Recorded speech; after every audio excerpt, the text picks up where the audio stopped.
UV India news में आपका स्वागत है। मैं आज एक ऐसी शख्सियत के बारे में बात करने जा रहा हूँ जो कि किसी परिचय के मोहताज नहीं है और उनके बारे में जितना भी कहा जाए, जितनी भी उनकी तारीफ़ की जाए वो बहुत कम है।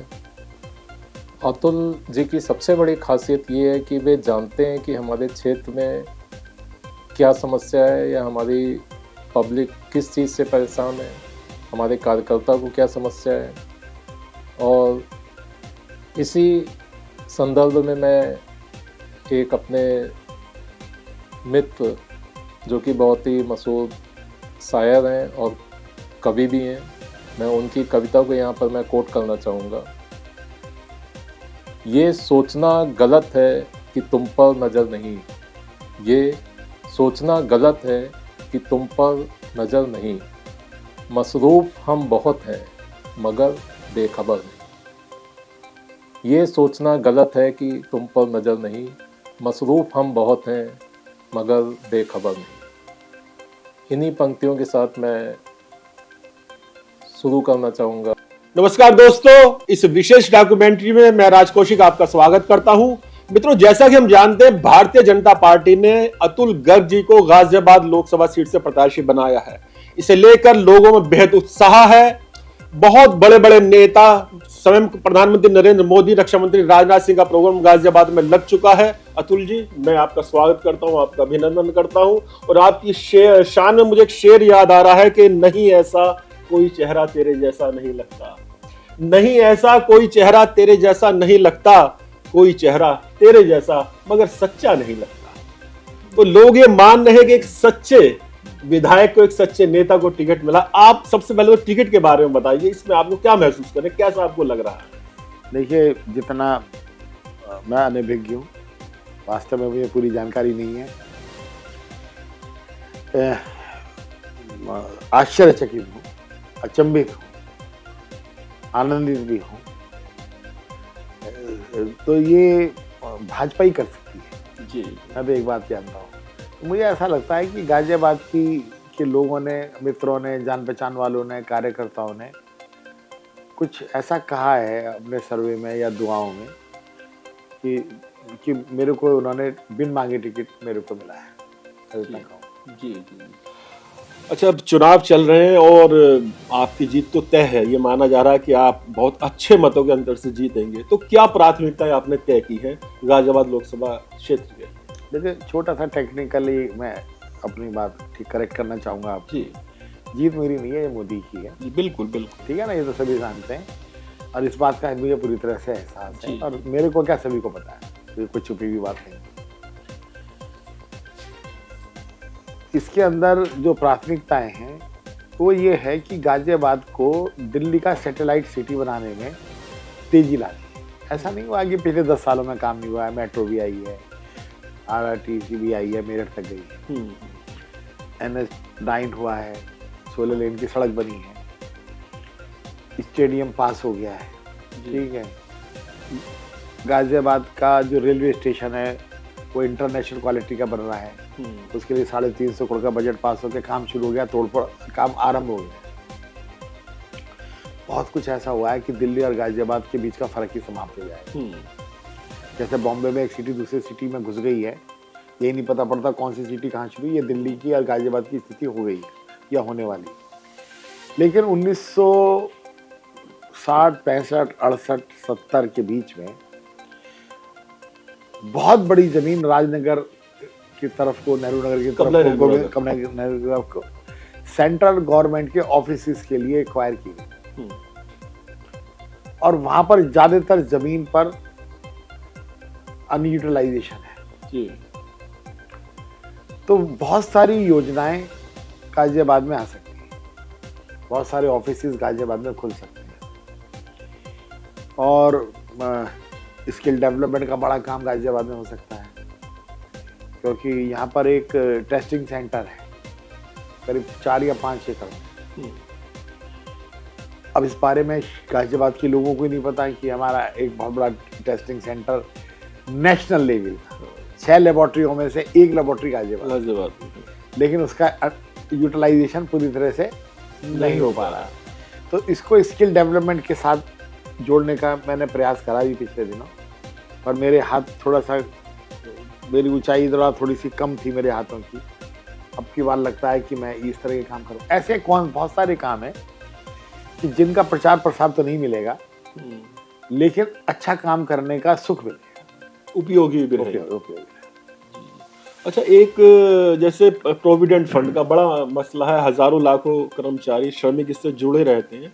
गाजियाबाद में उसका प्रॉपर ऑफिस नहीं है, काउंटर है केवल नंदगांव में, जबकि पड़ोसी जिले गौतम बुद्ध नगर में, नोएडा में एक सेपरेट ऑलरेडी है, ग्रेटर नोएडा के लिए एक और पास हो गया है। गाजियाबाद के लोगों को मेरठ के लिए चक्कर लगाना पड़ता है प्रोविडेंट फंड के लिए। पूरी कोशिश करेंगे। हमने यहाँ पर जो रजिस्ट्रार ऑफ सोसाइटी का ऑफिस था जी, वो मेरठ में था, और जितनी रजिस्ट्रार सोसाइटी के अंदर सोसाइटियाँ गाजियाबाद में हैं, उतनी पश्चिम उत्तर प्रदेश में पूरे में मिला के नहीं। पर आप जानते हैं अब रजिस्ट्रार साहब को 2-3 दिन यहाँ आना होता है गाजियाबाद के अंदर, ठीक है। इसी तरीके से पीएफ का भी करा दें, उसका बड़ा लाभ हुआ है, मुझे लगता है करा दें, मुझे लगता है करा दें जी। नहीं, आप लगेंगे तो हो ही जाएगा।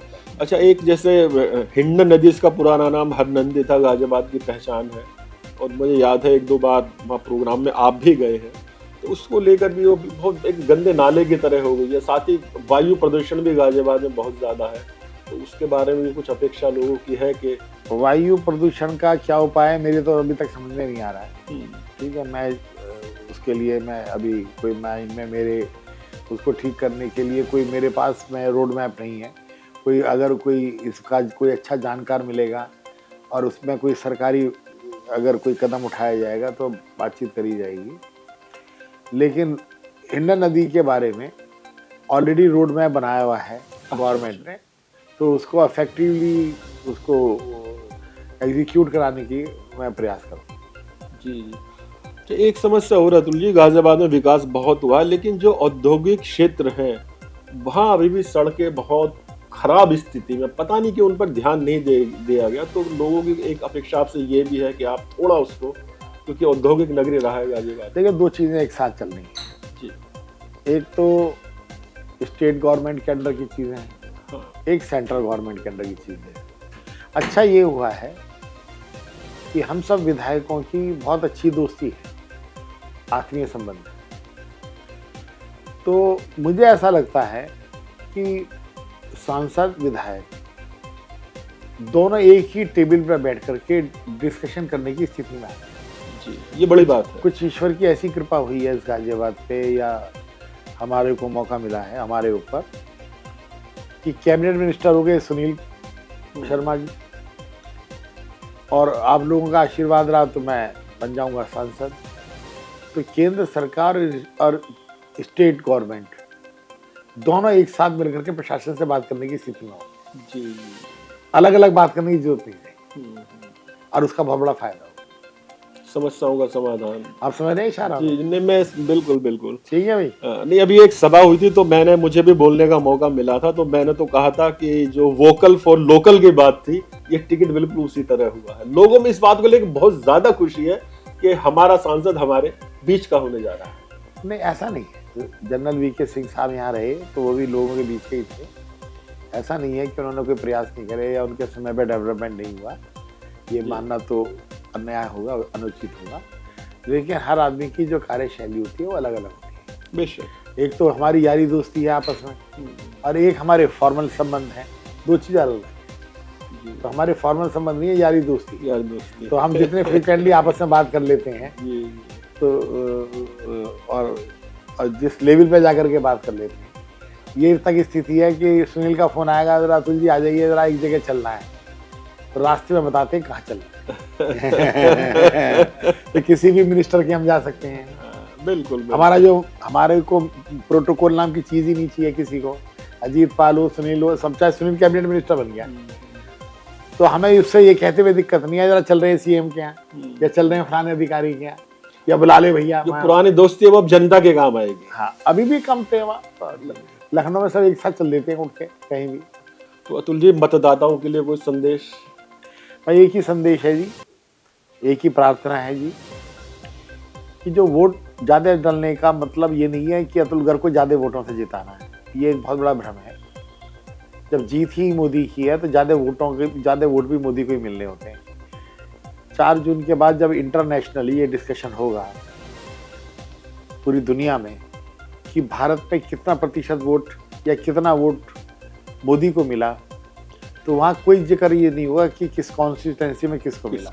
वहाँ तो सिर्फ एक ही जिक्र होगा कि पहले मोदी को 39% वोट मिला, बाद में 45% वोट मिला, और अब 50% या जो भी वोट मिला तो मोदी को इतना मिला।